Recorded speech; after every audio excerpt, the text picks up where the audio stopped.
तो हमास के 25,000 रॉकेट तैयार हैं। हमास के किलर गाजा में चप्पे चप्पे पर फैल गए हैं और अब हिजबुल्लाह को लेकर जो रिपोर्ट सामने आई है उसने नेतन्याहू को परेशान कर दिया है। दरअसल उत्तर कोरिया और हिजबुल्लाह के बीच पक्की दोस्ती देखकर नेतन्याहू के साथ साथ बाइडेन को भी अब इस बात का डर लग रहा है कि इस युद्ध में परमाणु बम की एंट्री हो सकती है। हालांकि हिजबुल्लाह को लेकर इस वक्त अमेरिका का सैटेलाइट सिस्टम लगातार लेबनान पर नजर बनाए हुए है और अब उसे जमीन पर ऐसी हरकत नजर आई है जिसे लेकर ये दावे किए जा रहे हैं कि हिजबुल्लाह से बहुत बड़ा खतरा आने वाला है।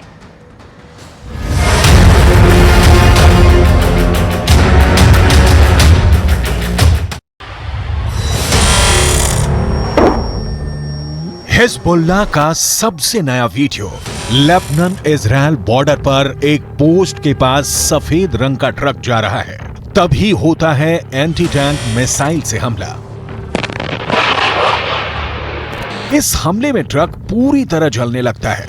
उसमें क्या था ये कोई बताने को तैयार नहीं, लेकिन बाद में इजराइल की पोस्ट पर अचानक हरकत बढ़ जाती है। कुछ लोग भागते हुए नजर आते हैं। हिजबुल्लाह के इस पिन पॉइंट अटैक ने इजराइल में बहुत बेचैनी पैदा कर दी है। क्या हिजबुल्लाह उत्तरी इजराइल पर चढ़ाई करने वाला है? क्या हिजबुल्लाह सिर्फ इस बात का इंतजार कर रहा है कि गाजा में जैसे ही इजराइल की फौज फंसेगी वो उत्तरी बॉर्डर पर युद्ध शुरू कर देगा? हिजबुल्लाह के हमले का सही वक्त क्या हो सकता है? इसे लेकर नेतन्याहू से लेकर बाइडेन दोनों पसोपेश में हैं। हिजबुल्लाह ने लेबनान इजराइल बॉर्डर पर कई हमले करके साबित कर दिया है कि इजराइल की उत्तरी सीमा अब सुरक्षित नहीं बची है। अगर गाजा पर ग्राउंड ऑपरेशन शुरू होने के बाद हमास, हूथी और हिजबुल्लाह ने एक साथ इजराइल पर हमला किया तो इनको एक साथ रोकना इजराइल के लिए बहुत बड़ा चैलेंज बन जाएगा और तब अमेरिका की मदद के बिना हालात ऐसे बन सकते हैं कि ये तीनों फोर्स इजराइल की सेना को रौंद कर आगे बढ़ जाए।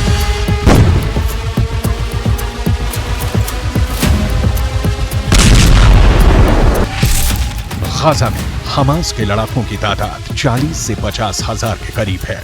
उत्तर की तरफ लेबनान में मिलिशिया हिजबुल्लाह की तादाद 1 लाख से ज्यादा है। इनके सामने इजराइल में एक्टिव और रिजर्व फोर्स मिलाकर 6 लाख से ज्यादा सैनिक हैं। ये आंकड़े बताते हैं कि इजराइल के पास 4 गुना ताकत है।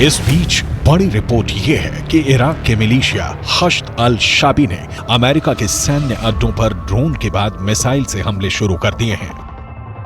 इन हमलों में सबसे खतरनाक मिसाइल का नाम है अल अक्सा 1। अल अक्सा 1 ईरान की फतेह 110 का ही एक नया वर्जन बताया जा रहा है, या कहें कि ईरान ने यह मिसाइल इराकी हिजबुल्लाह हश्द अल शाबी को सप्लाई की और उसने इसका नाम बदलकर अल अक्सा 1 कर दिया।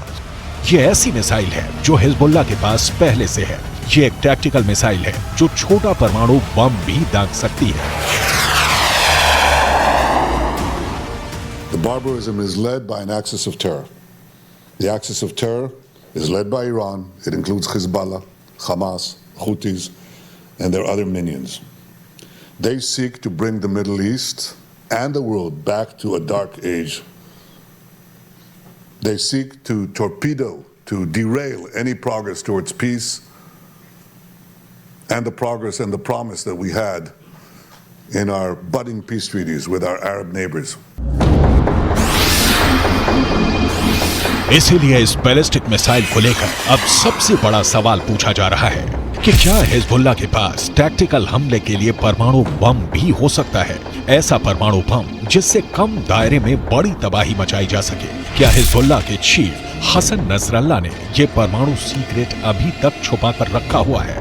2006 में अमेरिकी कांग्रेस को दी गई एक रिपोर्ट में कहा गया था कि लेबनान की मिलिशिया हिजबुल्लाह के उत्तर कोरिया से गहरे संबंध हैं उत्तर कोरिया हिजबुल्लाह को हथियार भी देता रहा है। इसमें रॉकेट और मिसाइल से लेकर बम और गोले भी हैं। उत्तर कोरिया के लीडर किम जोंग उन को हिजबुल्लाह का बहुत बड़ा फैन कहा जाता है। उत्तर कोरिया ने फिलिस्तीन का भी हमेशा समर्थन किया है और अब दक्षिण कोरिया से ऐसी रिपोर्ट आ रही है कि जो रॉकेट हमास और हिजबुल्लाह इस्तेमाल कर रहे हैं उन पर मेड इन उत्तर कोरिया वाली छाप लगी हुई है। इनका लॉन्चिंग सिस्टम 2014 में ही उत्तर कोरिया से सप्लाई किया गया था। ऐसे रॉकेट हमास को भी मिले, हिजबुल्लाह को भी दिए गए। इसमें 122 मिलीमीटर का कात्यूशा रॉकेट भी है, जिससे हिजबुल्लाह ने उत्तरी इजराइल पर हमले तेज किए हैं। सवाल है, हिजबुल्लाह और किम जोंग उन का याराना डेंजर मार्क के ऊपर जा चुका है और क्या इसमें कोई परमाणु सीक्रेट भी छुपा हुआ है?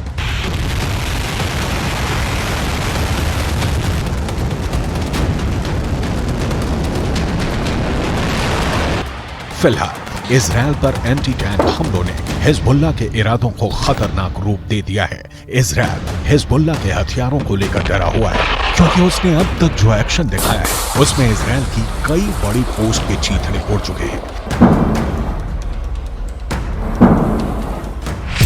हिजबुल्लाह ने 3 तरह की एंटी टैंक गाइडेड मिसाइलें इस्तेमाल की। ये है कॉर्नेट, इसकी रेंज 5 किलोमीटर तक है। ये रूस की मिसाइल है, लेकिन अब ईरान इसका देसी वर्जन देहलाविया तैयार कर चुका है और ऐसी बहुत सी मिसाइल अब हिजबुल्लाह के पास हैं। दूसरी है BGM-71 anti tank guided missile, range है 3.5 किलोमीटर। ये अमेरिका में बनी मिसाइल है, लेकिन अब इसकी नकल ईरान तैयार कर रहा है और उसने हिजबुल्लाह को सप्लाई की है। तीसरी है 85 कॉन्कोर्स, रेंज 4 किलोमीटर। ये भी रूस ने बनाई है और अब ईरान में ये दोसान नाम से तैयार की जाती है। इजराइल ने सीरिया से खतरे को देखते हुए गोलान पहाड़ियों में भी टैंक पहुंचा दिया है। ये हिस्सा पहले सीरिया का हिस्सा था, लेकिन 1967 के युद्ध में सीरिया से इजराइल ने इस हिस्से को अपने कब्जे में ले लिया। लेबनान, सीरिया और इजराइल के ट्राई जंक्शन वाले इलाके में हिजबुल्लाह का पूरा कंट्रोल है। इजराइल पर वार करने के लिए उसको जो मिसाइल मिली है वो उसे ईरान से सप्लाई की जाती रही है और ऐसी मिसाइलों का हिजबुल्लाह के पास बहुत बड़ा जखीरा है। तीनों मिसाइल बहुत ही घातक है, लेकिन अब एक बड़ी मिसाइल का नाम सामने आ रहा है, वो है फतेह 110। इस मिसाइल से नेतन्याहू को डर लग रहा है, तो उसकी बहुत बड़ी वजह है ईरान की ये मिसाइल 300 किलोमीटर तक हमला कर सकती है और ये अपने टारगेट के 3 मीटर के दायरे में गिरती है। एक बैलिस्टिक मिसाइल का इतना सटीक होना बहुत बड़ी बात है और यही बात इजराइल को परेशान कर रही है।